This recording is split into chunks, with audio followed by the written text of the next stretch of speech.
우리나라 사람들이 자주 하는 말 중에 하나가 빨리빨리입니다. 그렇죠? 그래서 외국 사람들도 우리나라 사람들의 빨리빨리를 알아가지고 한국 관광객이 오면 빨리빨리를 따라 할 정도이니까 그만큼 어떤 결과를 천천히 기다리지 못하고 자기가 원하는 대로 눈앞에서 당장 이루어지지 않으면 그것을 견디지 못하는 것이 우리나라 사람들입니다. 그래서 이렇게 줄을 서서 기다리는 것이 습관이 된 나라와는 달리 우리나라 사람들은 줄 서서 기다리는 거 참 잘 못합니다. 그래서 중간에 새치기도 하고 조금만 줄이 줄어들지 않으면 짜증이 나서 화를 내고 그런 경우를 많이 보게 됩니다. 그런데 우리는 악한 사람들의 징계에 대해서도 좀 이런 조급한 마음을 가지고 있습니다. 당장 하나님이 약한 사람들을 징계하시고 심판하셔야 되는데 그 사람들이 너무 잘 살고 있는 거예요. 그것을 보면 우리의 마음의 믿음이 흔들리면서 하나님이 과연 공의로우신 분인가, 하나님의 그 공의를 의심하고 때로는 내가 보기에 그 악한 사람이 당장 하나님의 심판을 받지 않는 것 때문에 하나님을 원망할 때도 있습니다. 그러나 하나님은 악한 사람들을 우리처럼 조급하게 대하지 않으신다는 것입니다. 악한 자가 교만하게 설쳐될 때 조급함 없이 충분히 시간을 주십니다. 그래서 그가 악한 자라도 그 악한 것을 하든지 아니면 그 악한 짓을 그만두고서 돌아오게 하든지 하나님께서 이 두 가지를 선택할 수 있는 충분한 시간을 주십니다. 하나님이 그렇게 충분한 시간을 주시는 이유가 무엇인가? 악한 자라고 할지라도 그 사람 안에는 그 사람에 대한 인격을 하나님께서 소중히 여겨주시는 것입니다. 사람이 악한 짓을 하는 것은 마귀에게 속아서 그런 것이기 때문에 언제든지 이 사람이 정신을 바로 차리고 돌아오기만 하면 하나님께서 받아줄 준비가 되어 있고 용서해 줄 준비가 되어 있기 때문에 하나님께서 그 사람에 대해서 충분히 기다려 주시는 것입니다. 왜냐하면 하나님의 심판은 영원한 것이기 때문에 만약에 하나님이 정말 그 사람을 심판하신다면 그 심판은 다시는 돌이킬 수 없는 최후의 심판이 될 것이기 때문에 완전한 심판이 될 것이기 때문에 하나님은 그 사람이 돌아올 수 있는 순간을 최대한 기다려 주시고 최대한 시간을 주시는 것입니다. 그래서 하나님은 우리가 보기에 분명히 악한 자라고 할지라도 심판하시는데 상당히 신중하게 하십니다. 오늘 본문에 나오는 사울에게 하나님께서 참 많이 기다려 주십니다. 그렇죠? 사울이 처음 하나님에게서 하나님의 법을 벗어났던 것은 아말렉 전투에서 모든 걸 진멸하라고 하는데 거기에서 탈취물들을 챙긴 것에서부터 패위가 결정이 됐습니다. 이미. 그러나 하나님께서는 그러한 사울을 제거하지 않고 그대로 두셨습니다. 그 다음으로 결정적인 것은 다윗을 도운 제사장들을 이 사울이 제사장 85명을 죽이는 사건이 일어납니다. 이건 도저히 용서받을 수 없는 행동입니다. 그럼에도 불구하고 하나님께서 그 자리에서 그 사울을 제거하지 않고 또 시간을 주셨습니다. 그런데 이 사울은 정신을 차리지 못하고 계속해서 자기에게 맡겨주신 이 나라의 백성들, 이 나라를 보살피지 않고 다스리지 않고 다윗을 따라다니는데 일생을 허비합니다. 그럼에도 불구하고 하나님이 내버려 두셨습니다. 그런데 이 사울은 스스로 자기의 마지막을 무당을 찾아가는 것으로 자기 인생의 가장 큰 오점을 남기면서 인생을 마무리하게 됩니다. 오늘 본문이 바로 여러분 그러한 인생에 있어서 하나님이 주신 기회를 모두 소진해버린 회개하지 않고 돌아오지 않은 그 사울에 대한 심판의 모습을 우리에게 보여주고 있습니다. 길보아 산에서 이스라엘이 대패하고 사울과 그 아들들이 모두 전사하는데 이를 통해서 하나님은 악한 자를 처벌하는 것을 결코 서두르지 않지만 충분한 시간을 두시지만 나중에 손을 대실 때는 철저하게 심판하신다는 것을 우리가 다시 한번 배우게 됩니다. 여러분 1절 말씀 한번 같이 읽겠습니다. 1절입니다. 시작. 블레셋 사람들이 이스라엘을 치매 이스라엘 사람들이 블레셋 사람들 앞에서 도망하여 길보아 산에서 엎드러져 죽으니라. 아멘. 우리 목에 이제 편도선이라는 부분이 있습니다. 몸이 무리를 하거나 병균에 감염되면 이 체온이 올라가면서 붓게 됩니다. 그리고 어떤 경우에는 물도 마시지 못할 정도로 물도 삼키지 못할 정도로 고통스럽습니다. 그렇다면 여러분 편도선이 필요가 없을까요? 그렇다고? 그렇지 않다고 보는 거예요. 왜냐하면 이 편도선이 있기 때문에 우리는 무리하지 않을 수 있고 우리의 상태를 점검할 수 있기 때문입니다. 마찬가지로 이스라엘 백성들에게 있어서 영적인 편도선이 있었습니다. 그것이 무엇이냐면 바로 블레셋이었습니다. 여러분, 이스라엘 백성들이 하나님을 믿고 잘 살아갈 때는 블레셋이 곁에도 오지 못합니다. 엄두도 못합니다. 이스라엘을 침략할 엄두도 못합니다. 그런데 이스라엘 백성들이 하나님을 멀리하고 우상을 섬기고 세상을 따라가면 이상하게 블레셋 사람들이 쳐들어와서 괴롭힙니다. 그러므로 이스라엘 백성들이 단순히 블레셋 사람들이 사라지기를 기다리기만 하면 안 되고 바랄 것이 아니라 블레셋을 통해서 자신의 영적인 상태를 점검했어야 합니다. 블레셋이 쳐들어올 때마다 우리가 하나님을 떠나 있거나 우리가 하나님 우상 숭배하고 있거나 하나님을 기쁘시지 않는 세상을 향해 가고 있다는 것을 점검하고 다시 돌이키면 되는 것이었거든요. 여러분, 이 신령한 성령 충만한 목사님들은 교회에 어려운 일이 생기면 교인들을 탓하지 않고 다 자신의 기도가 부족해서 그렇다고 말합니다. 사실 그거 틀리지 않은 말입니다. 평상시에는 아무런 문제가 되지 않는 것이 문제가 드러나고 문제가 생기고 그것이 문제가 되기 시작하면 목회자에게 있어서 가장 먼저 생각해야 될 것이 뭐냐면 내가 기도가 부족하구나. 내 영적인 상태가 문제가 있구나. 여러분, 그렇잖아요.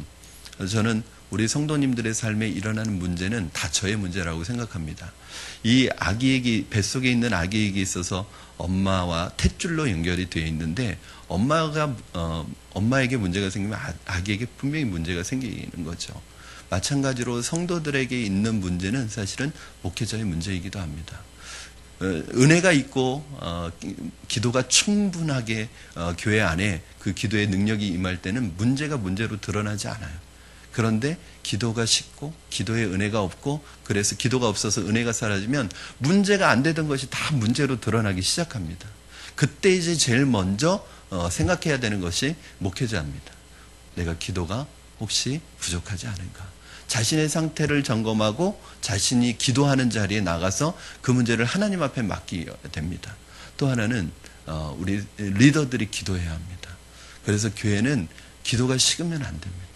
기도의 불이 식으면 안 돼요. 그래서 늘 기도의 제목 중에 하나가 하나님 기도의 일꾼들을 세워달라고, 기도가 식지 않게 해달라고. 여러분, 작은 교회가 하나님의 역할을, 하나님이 주신 사명을 감당할 수 있는, 작은 교회만 그렇겠습니까? 그러나 작은 교회는 더 필요한 것이 뭐냐면 기도의 불이 식으면 안 됩니다.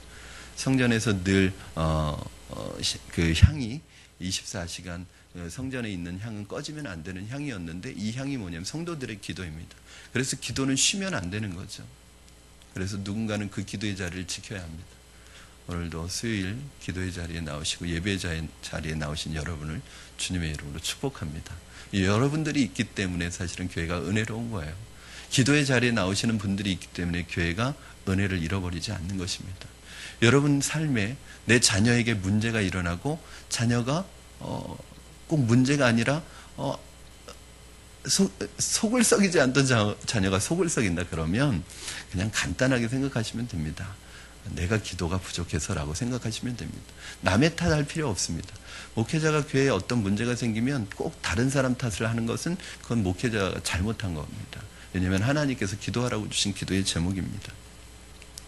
여러분, 지금 이스라엘은 사울 왕과 다윗이 협력해서 블레셋을 이길 수 있는 상황이었습니다. 그런데 이 두 사람이 서로 물고 뜯고 쫓기고 있으니까 블레셋은 마음 놓고 이스라엘을 공격하는 것입니다. 하나님의 백성들은 서로가 하나가 되는 것이 중요합니다. 사람들의 마음이 하나가 되면 소수일지라도 큰 어려움을 이겨낼 수 있습니다. 그러나 하나가 되지 못하고 서로 물고 뜯고 싸우면 결코 어려움을 이겨나갈 수 없습니다. 하나님이 이스라엘 백성들에게 주신 약속이 하나 있습니다. 그것은 뭐냐면 기름 부으신 지도자를 중심으로 힘을 모으면 어떤 어려운 적도 어떤 어려운 문제도 다 이겨나갈 수 있도록 하나님이 다 약속해 주셨습니다. 여러분, 마찬가지로 어떤 문제도 기도하는 지도자를 중심으로 그 문제를 해결해 나가면 어떤 문제도 다 해결해 나갈 수 있습니다. 여러분, 교회에 해결 못할 문제가 있나요? 기도하지 않기 때문에 해결이 안 되는 거죠. 하나님이 우리가 감당하지 못할 문제를 주실 리가 없습니다. 하나님께서 우리가 감당할 수 없는 어려움을 주실 리가 없습니다. 만약에 그런 어려움들이 교회에 왔다면 그것은 우리로 하여금 기도하도록 하시기 위한 하나님의 전략이지, 그것은 우리로 하여금 망하게 하시려는 것이 아닙니다. 사울 왕에게 있어서 하나님의 성령이 떠났기 때문에 이제는 더 이상 사울 왕도 그걸 알잖아요. 그러면 정말 하나님의 기름 부으심이 있는 다윗에게 찾아가서 다윗을 중심으로 힘을 모아야지 이 전쟁을 이길 수 있는데, 사울은 안 그래도 자존심이 상하잖아요. 사울은 천천히고 다윗은 만만이라는 이 사람들의 여론 때문에 위축이 되기 시작했고 결국 자존심이 상하기 시작했잖아요.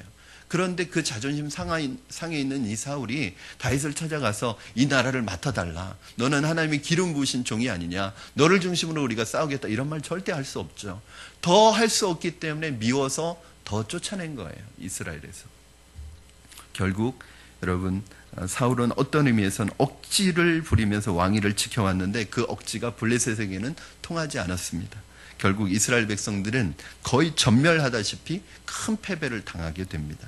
그래서 우리는 우리의 적이 누군지 잘 깨달아야 합니다, 여러분. 사울의 적은 다윗이 아니었습니다.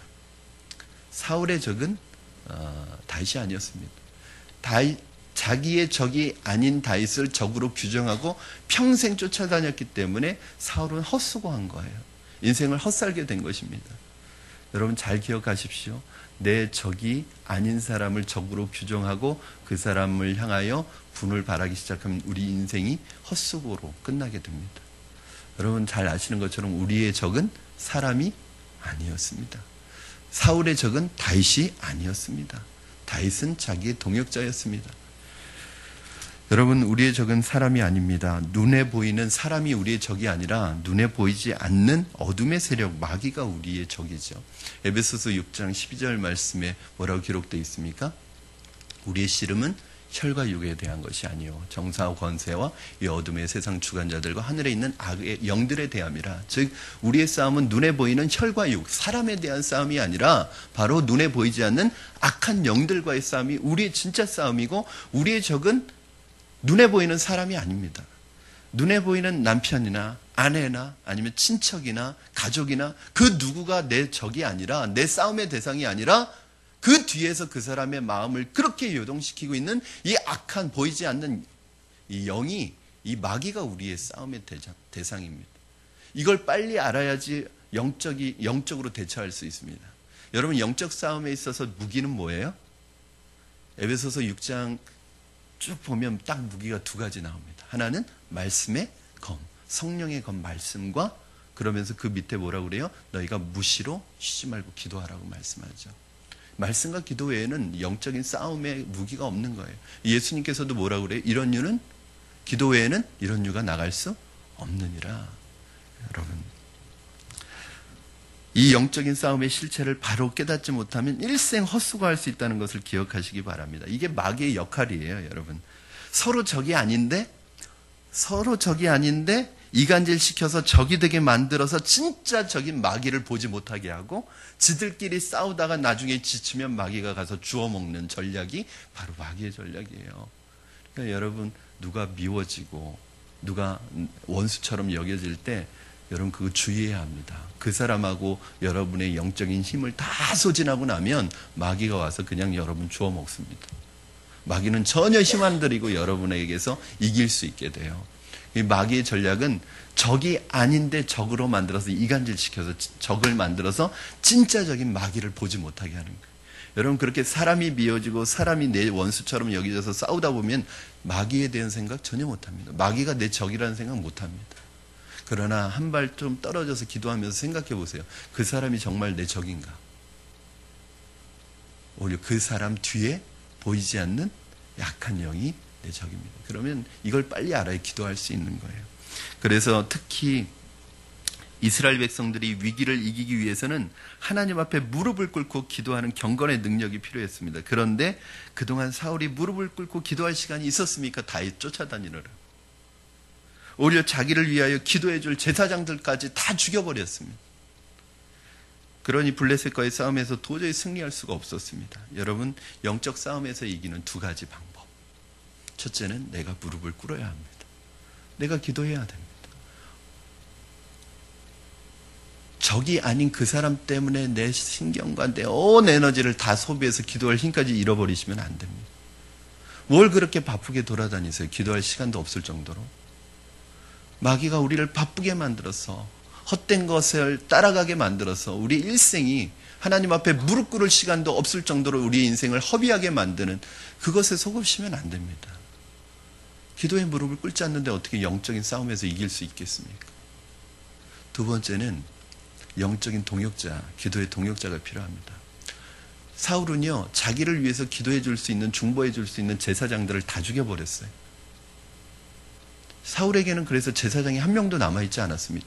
한 명 남은 제사장이 누구의 엔터에 갔냐면 다윗에게로 갔습니다.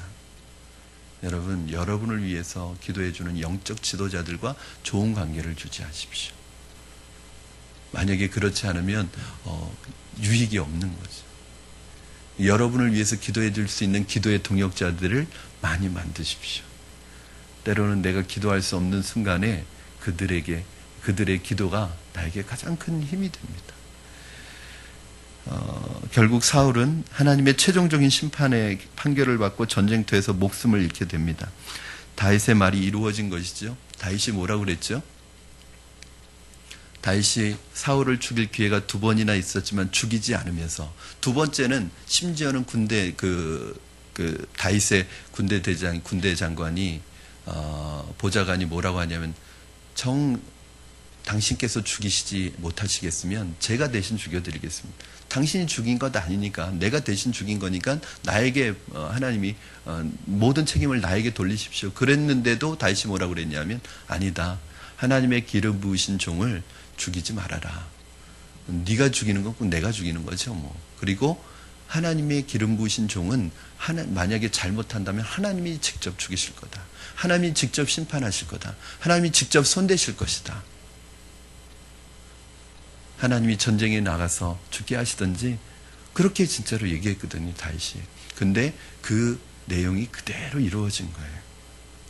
여러분, 주님께서 세우신 사람이 잘못하고 있으면 하나님이 심판하실 것이라고 생각합니다. 그래서 인간적인 방법 사용하지 않습니다. 이것이 다윗의 탁월한 점입니다. 다윗은 절대 자신의 손으로 원수를 갚아본 적이 없는 사람입니다. 왜냐하면 그런 일에 자신의 손을 쓰지 않습니다. 자기의 손을 더럽히는 거예요. 만약에 똑같이 원수 갚고 똑같이 싸우고 똑같이 달려들면 자기도 똑같은 사람이 되는 것이기 때문에 다윗은 그것에 자기의 손을 쓰고 싶지 않았습니다. 그런데 이것이 다윗의 탁월한 점이죠. 다윗은 하나님께서 모든 원수를 다 갚아주십니다. 오늘 본문은 사울이 어떻게 해서 전쟁터에서 죽게 되었는지 자세히 설명해 주고 있습니다. 3절 4절 말씀 읽을 텐데 3절 4절 말씀 여러분 같이 한번 읽겠습니다. 시작. 패전함에 활 쏘는 자가 따라잡으니 사울이 그 활 쏘는 자에게 중상을 입은지라. 그가 무기를 든 자에게 이르되 내 칼을 빼어 그것으로 나를 찌르라. 할례 받지 않은 자들이 와서 나를 찌르고 모욕할까 두려워하노라 하나 무기를 든 자가 심히 두려워하여 감히 행하지 아니하는지라. 이에 사울이 자기의 칼을 뽑아서 그 위에 엎드러지매. 이스라엘 왕으로서는 너무나 비참한 죽음이었습니다. 일단 이스라엘군은 전쟁에서 완전히 패배해서 모두 쫓기는 처지가 되었는데 블레셋 군인들이 쫓아오면서 아마 등 뒤에서 활로 공격을 했던 것 같습니다. 그런데 이 쏜 화살이 사울에게 아주 치명적인 아주 중상을 입혔던 것 같습니다. 등을 관통했던지 등에 맞았던지 어쨌든 이 활로 말미암아서 도망갈 수도 없고 싸울 수도 없고 아무것도 할 수 없는, 그렇다고 이 블레셋 사람들에게 포로로 잡힐 수도 없는 그런 상황에 놓이게 되었습니다. 그래서 사울이 자신의 무기를 들고 있던 부관에게 자기를 죽여달라고 그렇게 부탁을 합니다. 왜냐하면 산채로 블레셋 사람들에게 잡히면 어떻게 될지 뻔하죠. 그냥 죽이지 않겠죠. 아마 불쌍히 여기지 않고 이 삼손에게 했던 것처럼 눈을 뽑고 그리고 목을 베고 그리고 온 몸을 훼손시켜 가지고 어디에 이렇게 본보기로 달아놓겠죠. 그 모든 치욕과 그 모든 고통을 알기 때문에 죽여달라고 말합니다. 그런데 부관이 어떻게 왕을 죽입니까? 어떻게 기름 부은 종을 죽입니까? 그래서 거부했더니 사울이 칼을 세워놓고 거기에 자기가 엎드러져서 자살을 합니다. 그것을 보고 있었던 부관도 왕이 죽는 것을 보고 감당할 수 없어서 자기도 똑같이 칼에 엎드러져서 죽음을 당합니다. 여러분, 그런데 이렇게 비록 비참하고 굴욕적인 죽음이 예상된다 하더라도 사울이 자살한 것이 옳으냐 하는 문제입니다. 자살은 사람이 자기 자신의 목숨을 빼앗는 것이고 엄청난 살인죄입니다. 인간들은 어떤 상황에 처해 있든지 하나님이 살라고 하시는 동안은 살아있어야 할 의무가 있습니다. 지금 당장 너무 고통스럽고 또 앞으로 치욕스러운 일이 예상된다고 할지라도 스스로 자살의 방법을 선택하는 것은 하나님 앞에 절대로 용납될 수 없는 일입니다. 하나님을 모르는 사람들은 목숨이 자기의 것이라고 생각하기 때문에 어렵고 고통스러운 일이 예상이 되고 견딜 수 없는 상황이 되면 스스로 목숨을 끊어버리지만 하나님의 사람들은 그렇게 해서는 안 된다는 거예요. 가끔 회복될 수 없는 병으로 투병 생활을 하시는 분이 있습니다. 고통 속에서 자살을 택하는 분들이 있습니다. 그러나 여러분, 그리스도인들은 최후의 순간까지 예수님의 영광을, 십자가의 영광을 생각하시면서 영광스럽게 싸우다가 주님 품에 안겨야 합니다. 믿음 생활은 끝이 중요합니다. 지금까지 살아왔던 내 삶보다도 어떤 면에서는 하나님 앞에 가기 전에 이 마지막 모습이 더 중요하다는 생각이 들어요. 왜? 젊은 날 아무리 위대한 일들을 많이 하고 아름답게 살아왔다고 하더라도 마지막 시기에 마지막 사역에 있어서 그리고 마지막 모습이 아름답지 못하면 사람들이 기억하는 것은 뭐예요? 이 나중 모습을 기억합니다. 어떤 사람은 평소에 사울처럼 성령의 은혜도 체험하고 높은 자리에 앉기도 하지만 나중에는 주님을 배반하고 비참한 죽음을 맞는 사람들이 있습니다. 가룟 유다가 그랬습니다, 여러분. 그는 주님을 잘 따라다니다가 은30에 예수님을 배신했고 그 후에 양심의 가책을 느껴서 자신 스스로 목숨을 끊어버렸습니다. 여러분, 어느 것이 더 치욕스러운 죽음일까요? 치욕스럽고 고통이 예상된다고 해서 스스로 목숨을 끊는 것과 그 치욕스럽고 고통스러운 것을 견디면서 감내하면서 그 속에서 하나님의 영광을 드러내는 것과 어느 게 더 치욕스러운 것일까요? 하나님의 종들도 죽습니다. 야고보 사도는 목베임을 당했고 세례 요한도 목베임을 당해서 쟁반에 목이 올려질 정도의 치욕을 당했습니다. 예수님도 채찍과 고난과 십자가의 치욕을 다 당했습니다. 그러나 이분들의 죽음을 보면서 사람들이 치욕스러운 죽음이라고 생각하는 사람이 있습니까? 없죠. 그러나 가룟 유다는 치욕스러운 죽음으로 사람들이 다 기억합니다. 심지어는 나지 않았으면 좋았을 뻔한 사람으로 기억합니다. 오늘 사울의 이 최후도 스스로 마지막 치욕스러움을 면하기 위해서 스스로 목숨을 끊었지만 누구도 사울의 죽음을 명예스럽게 여기는 사람은 없습니다. 오히려 사울은 어떻게 해야 됐을까요? 삼손이 치욕스러운 그 치욕과 모욕과 그 사람들 앞에서 재주를 부리게 하는 이런 치욕을 당했던 삼손이 나중에 기둥을 쓰러뜨리면서 블레셋 사람 3,000명을 죽였던 그 삼손의 죽음을 치욕스러운 죽음이라고 말하는 사람이 없습니다. 저는 사울이 자살할 게 아니라 정말 그 치욕과 고통을 당하면서 마지막 순간에 하나님 앞에 회개하고 삼손처럼 돌아왔다면, 하나님 앞에 회개하고 하나님을 부르고 하나님을 찾았다면 아마 사울의 마지막은 그래도 이렇게 치욕스러운 죽음이 되지는 않았을 것입니다. 여기서 우리가 할 수 있는 것은 하나님의 백성들은 그분이 낮추실 때 낮아져야 한다는 것입니다. 인생 밑바닥까지 하나님이 내려가게 하시면 오히려 살 길이 생길 수 있는데 미리 중간에 두려워해서 도망치거나 포기해버리게 되면 더욱 치욕적인 최후가 기다리고 있다는 사실을 기억해야 합니다. 만약에 하나님이 우리의 죄로 인해서 우리의 연약함 때문에 밑바닥까지 내려가게 하신다면 밑바닥까지 내려가야죠. 낮아지게 하신다면 낮아져야죠. 그러나 여러분 기억하십시오. 밑바닥까지 내려가면 이제는 뭐만 남은 거예요? 다시 올라오는 거 나오는 거예요. 그러나 내가 밑바닥까지 내려가는 게 싫어서 스스로 나를 끊어버리면 더 이상의 소망은 없는 것입니다. 블레셋 사람들은 전쟁에서 이긴 후에 죽은 이스라엘 사람들의 옷을 벗기러 왔다가 사울과 사울의 아들들이 죽어 있는 것을 발견하게 됩니다. 8절에서 10절 말씀 우리 한번 같이 읽겠습니다. 시작. 죽은 자를 벗기러 왔다가 사울과 그의 세 아들이 길보아 산에서 죽은 것을 보고 사울의 머리를 베고 그의 갑옷을 벗기고 자기들의 신당과 백성에게 알리기 위하여 그것을 블레셋 사람들의 땅 사방에 보내고 그의 갑옷은 아스다롯의 집에 두고 그의 시체는 벳산 성벽에 못 박음에. 시체가 질비한 들판에 이 블레셋 군인들이 이스라엘 군인들의 이 옷을 벗기러 왔다가 이게 전리품을 이제 취하는 거죠. 그런데 아주 화려한 옷을 입고 죽어 있는 사울 왕과 사울의 세 아들들을 발견하게 됩니다. 그들은 사울의 시체를 많이 훼손했다고 나옵니다. 그리고 일단 목을 베고 이 머리를 블레셋 사방에 보내서 돌아다니게 만들고 그 몸은 어디에 못 박아요? 벳산 성벽에 못 박았다고 나옵니다. 이 벳산은 이스라엘의 도시 중에 하나입니다.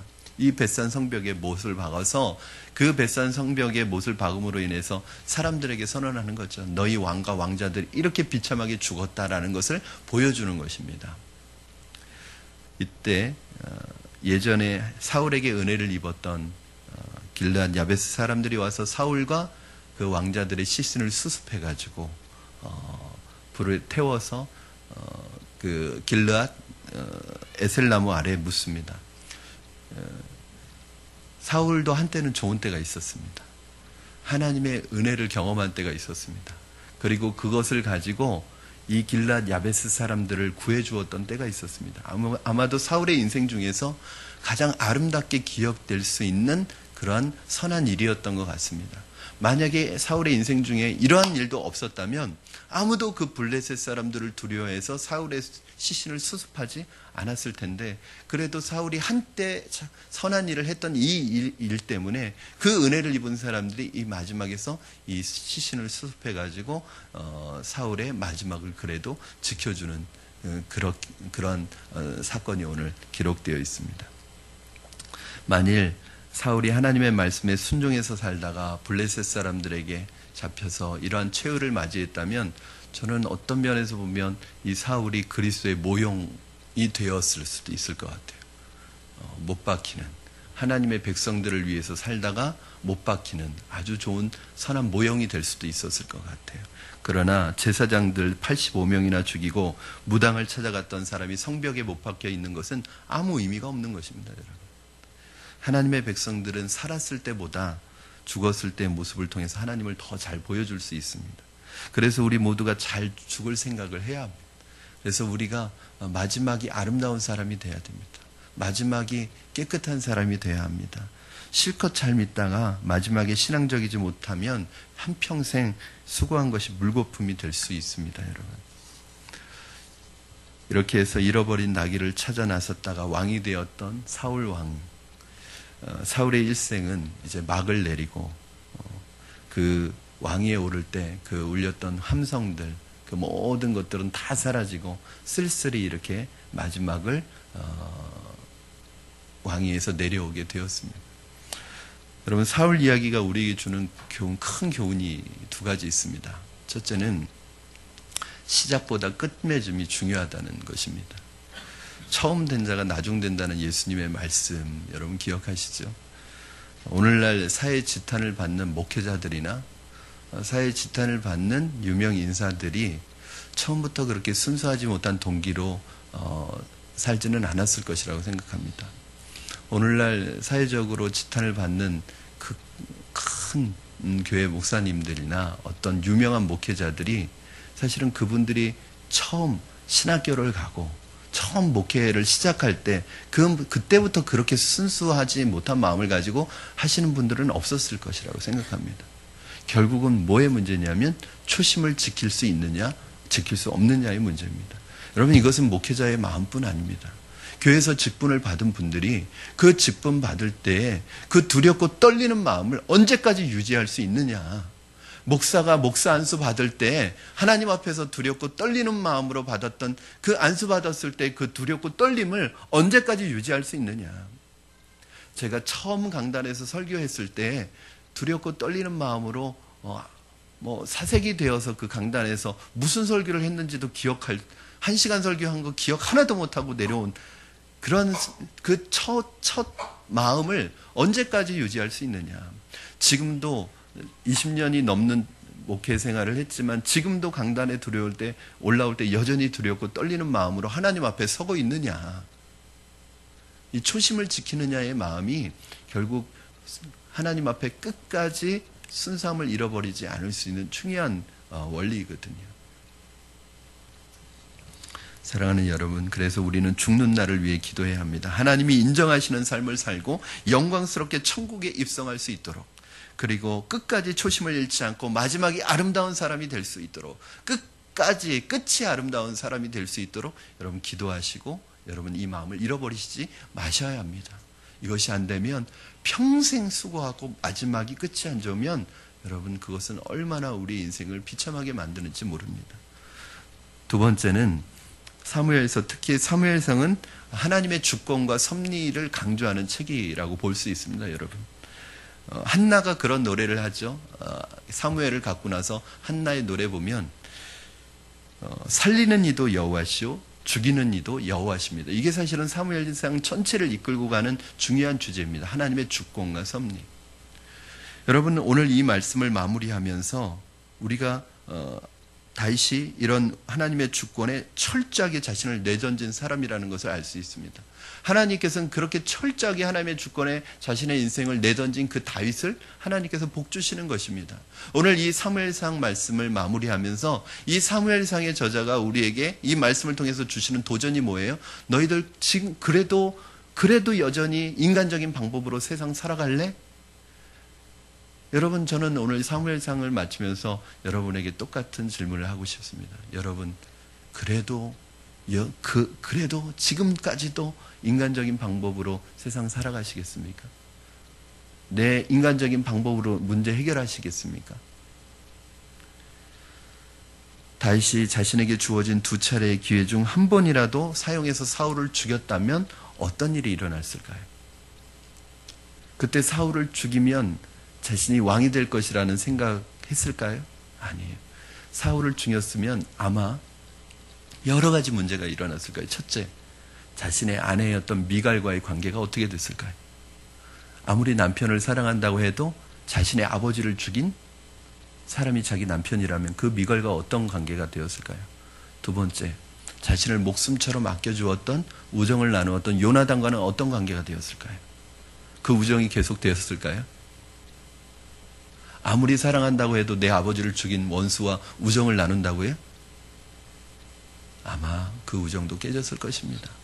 마지막으로, 만약에 그때 다윗이 사울을 죽였다면 사울이 죽은 이후에도 아무런 이유 없이 7년 반 동안이나 다윗에게 들어오지 않았던 북쪽 지파의 사람들이 어떤 반응을 보였을까요? 여러분, 그런데 다윗은 사울을 죽이지 않는 것으로 이 모든 문제를 다 해결했습니다.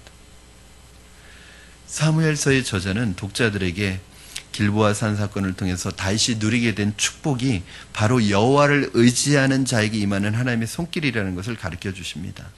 사랑하는 여러분, 하나님의 주권에 온전히 자신의 삶을 맡기는 자는 복이 있습니다. 오늘 우리의 힘으로 인간적인 방법으로 해결하려고 하는 모든 시도를 다 내려놓고, 내가 해결하려고 하는 그 내 인간적인 노력 다 내려놓고 철저하게 하나님을 의지하면서 살아가는 여러분들의 삶에 하나님께서 합력하여 선을 이루어 가시는 놀라운 은혜와 복이 날마다 부어지시기를 주님의 이름으로 축원합니다. 내 인간적인 방법 내려놓으십시오. 하나님께 다 맡기십시오. 그러면 하나님의 때가 돼요. 여러분, 사울이 이제 죽었으니까 이제 사무엘 하는 사울의 죽은 것부터 이제 시작을 합니다. 이제 사울이 죽었으니까 다윗이 내가 이제 이스라엘의 왕이다 그럴 수도 있잖아요. 급한 사람은 그럴 수도 있잖아요. 근데 다윗이 7년 반을 기다립니다. 그랬더니 7년 반 있다가 북쪽 지파 사람들이 우리의 왕이 되어달라고 옵니다. 다 하나님의 때가 있는 거예요, 여러분. 내가 인간적으로 해결하려고 하면 부작용이 생기게 돼 있습니다. 모르겠어요. 빨리 될 수는 있지만 그것이 건강하게 되지는 않습니다. 그러므로 오늘 하나님께 여러분 모든 문제 다 맡기시고 이렇게 기도하십시오. 하나님, 내가 원하는 때에 내가 원하는 방식으로가 아니라 하나님이 원하시는 때에 하나님이 원하는 방법으로 모든 일들이 주 안에서 합력하여 선을 이루는 아름다운 열매로 나타나게 해달라고 기도하시면 지금은 조금 어렵고 지금은 조금 더디더라도 그것이 가장 빠르게 가는 지름길이라는 것을 여러분들로 여러분의 삶에 하나님께서 친히 경험하게 하실 줄로 믿습니다. 오늘 그렇게 하나님의 주권과 섭리를 의지하고 살아가는 여러분 되기를 주님의 이름으로 축원합니다. 우리 기도하시겠습니다.